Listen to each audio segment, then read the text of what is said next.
রুকু থেকে দাঁড়িয়ে গেলাম, তখনও পড়ি রব্বানা লাকাল হামদ।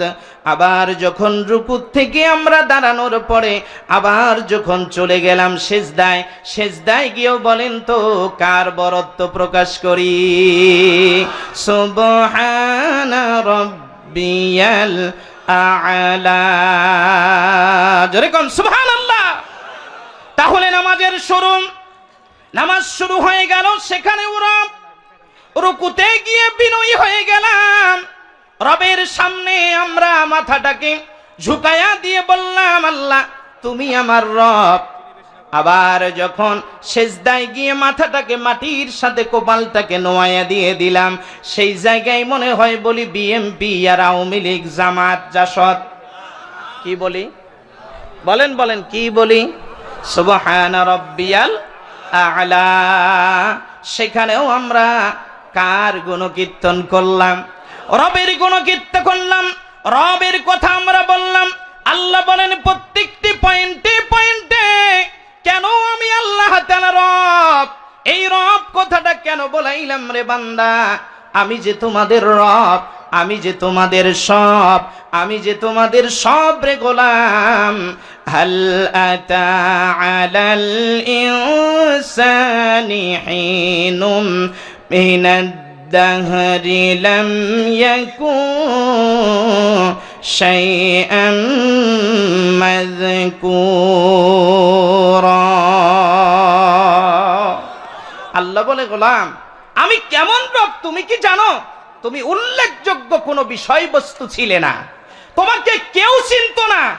আজকে তুমি বড় বক্তা, তোমার নাম বিশাল বড় পোস্টারে রাশেদুল ইসলাম রাইফি, তোমার নাম ছিল না, তোমার নিশানা ছিল না, তুমি উল্লেখযোগ্য কোনো বিষয়বস্তু ছিল না।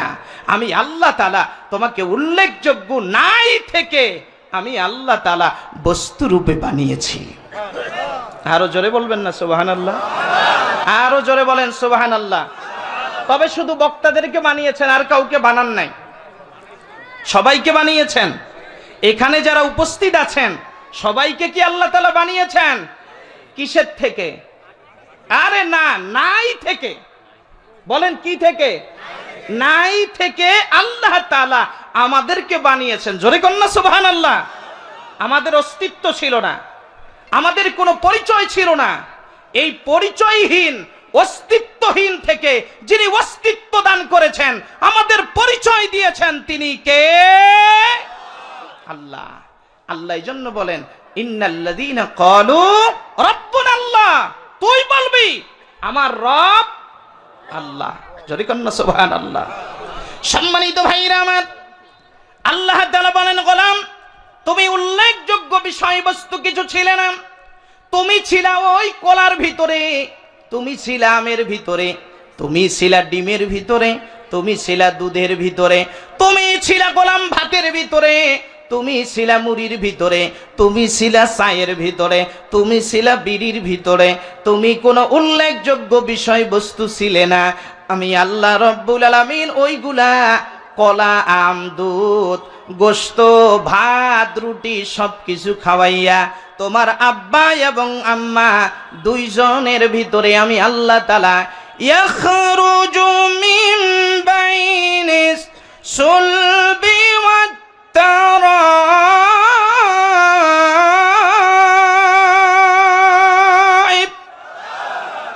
আল্লাহ বলেন গোলাম এই ফল ফ্রুট এই সবকিছু খাওয়াইয়া তোমার আব্বা এবং আম্মার শরীরের ভিতরে রক্ত বানালাম। এই রক্ত বানানোর পরে শরীরের ভিতরে বলেন তো শক্তি হইছে না হয় নাই? আল্লাহ বলেন শক্তি হবার পরে রে গোলাম এরপরে তোর আব্বা তোর আম্মা দুইজনকে মিলিত করাইলাম। এই রক্তটাকে আমি আল্লাহ রব্বুল আলামিন বীর্য নুতফা বানালাম। সুম্মা খালাকনান নুতফাতা আলাকাতান ফাখালাকনাল আলাকাতা মুদগাতান ফাখালাকনাল মুদগাতা ইযামান ফাকাসাউনাল ইযামা লাহমা। আল্লাহ তাআলা বলে গোলাম এই রক্ত থেকে তোর আব্বা তোর আম্মা দুইজনকে খাওয়াইয়া আমি আল্লাহ তাআলা নুতফা বানালাম, বীর্য বানালাম, এমন একটা পানি বানালাম যেই পানির কথা মুখে বলা যায় না। ওই পানি নিয়ে বাজারে যদি কেউ বিক্রি করতে যায়, পাগল বইলা জুতা পিটা করার সুযোগ আছে না? নাই। কিন্তু দুনিয়ায় কত পানি বিক্রি হয়, ওই পানি বিক্রি করা যায় না, মুখে বললেও লজ্জা লাগে, আব্বা আম্মার সামনেও বলা যায় না, ছেলে সন্তানের সামনেও বলা যায় না। আল্লাহ বলেন, এই আমি আল্লাহ তাআলা নুতফা বানাইলাম, নুতফা বানানোর পরে ইয়াখরুজু মিন বাইনিস সুলবি ওয়াত তারাইব, দ্রুত সঞ্চালন হবার কারণে তোমার বাবার পিক্সোডিক্স থেকে ওই বীর্যটাকে নিয়ে গিয়া তোমার মায়ের রেহেমের ভিতরে দিয়ে দিলাম। দিয়ে দিবার পরে রব হবার কারণে রে গোলাম, আমি আল্লাহ তাআলারে কেন রব বলে মেনে নিয়ে নিবা? ওই জায়গায় আমি আল্লাহ তাআলা 2 দল ফেরেশতা নিযুক্ত করে দিয়া 40 দিন মেহনত করাইয়া জমাট বাঁধা রক্তে রূপান্তরিত করলাম। জমাট বাঁধা রক্তে রূপান্তরিত হয়ে গেলেন। জমাট বাঁধা রক্তের ভিতর থেকে আরো 40 দিন আমার ফেরেশতারে খাটাইয়া, এরপরে আমি আল্লাহ তাআলা আগেও রক্ত পরেও রক্ত, এই 2 বার রক্ত দিয়ে মুফাসসিরিনে কেরাম বলেন আল্লাহ তাআলা বুঝাইতে চাইছেন, গাজীপুরের মুসলমানেরা, পৃথিবীর মানুষেরা শুনে রাখো, যদি রক্ত তোমাকে দিতে হয় পৃথিবীর কোন দল কোন ব্যক্তির জন্য নয়, রক্ত দিতে হবে, জীবন দিতে হবে, সবে মাত্র কেবলমাত্র কার জন্যে? আমরা তো বলি অমুক নেতার রাজস্ব বাস্তবায়নে রক্ত দিব, প্রয়োজনে জীবন দিব, হে করব হো করব, কিন্তু আল্লাহর শরীয়তের বিধানে কোন ব্যক্তি কোন দলের জন্য রক্ত দেওয়া জায়েজ আছে? কারণ রক্ত দিয়েছেন কে? একটু আওয়াজ করে বলেন, কে? আল্লাহ দিলেন রক্ত। সেই রক্ত পাইয়া আজকে গরম, পাওয়ার দেখায়, ক্ষমতা দেখায়, ওরে মারে, ওরে ধরে, ওরে পিটায়, আছে না নাই? আস্তে করে বলেন, আছে না নাই? তাহলে এগুলো করা যাবে না। আল্লাহ তাআলা বলে, আমি কেমন রব?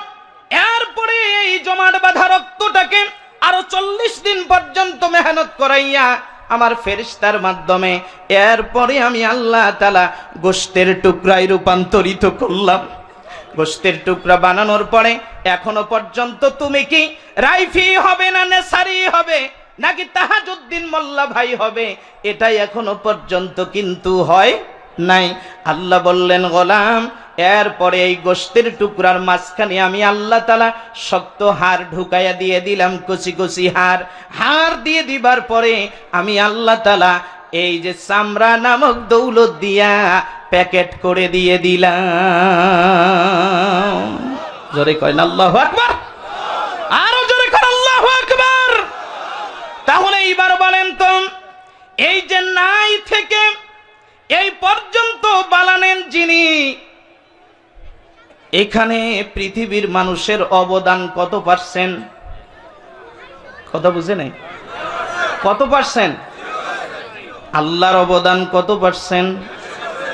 এই জন্যই আল্লাহ বলে, গোলাম দিলাম, হাত পা হইল, চক্ষু দিলাম, এরপরে সবকিছু দিয়ে দিলাম। আজকে শক্তি পেয়েছো, কথা বলার শক্তি, এটা কি তুমি জানো? এই যে গলাটা আমি আল্লাহ তাআলা দিয়েছি, এই জায়গায় বর্তমান মেডিকেল সায়েন্স বলছেন, এই যে গলার থেকে রাইফি ভাই কথা বলছে ঘন্টার পরে ঘন্টা, রহমান ভাই কথা বলে গেল, এরপরে নাসারি সাহেব কথা বলবে, এই কথা বলার শক্তি পৃথিবীর কোনো মানুষের নেই। দিয়েছেন যিনি, তিনি কে?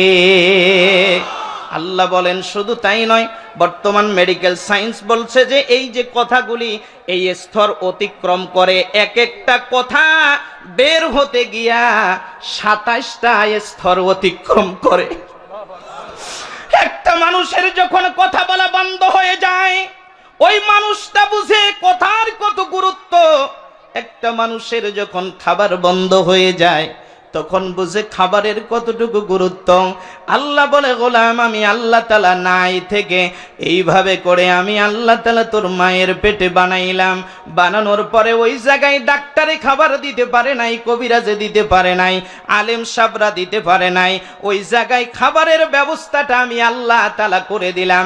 তোর মায়ের মাসিকটাকে বন্ধ করে তার সিস্টেম করে পেটের সাথে নাভির সাথে আমি আল্লাহ খাবারের সংযুক্ত করে দিয়ে দিলাম। আল্লাহকে বললাম, আল্লাহ কেন তুমি মুখ দিয়ে কেন খাওয়াইলা না, কেন নাভি দিয়ে দিলা রে মালিক? আল্লাহ বলে, জবানটাকে আমি পবিত্র রাখলাম। দুনিয়ার জমিনের ভিতরে তুই যাবি, এই মুখ দিয়ে তুই বলবি আলহামদুলিল্লাহি রাব্বিল আলামিন। আমার প্রশংসা করবি যেই মুখ দিয়ে, ওই মুখ দিয়ে আমি হারাম ঢুকাইতে পারি না, খারাপ কিছু ঢুকাইতে পারি না। কিন্তু মুসলমান এইবার দুনিয়াতে আসার পরে এই লোকগুলি বিড়ি খায়, এই লোকগুলি এই মুখ দিয়ে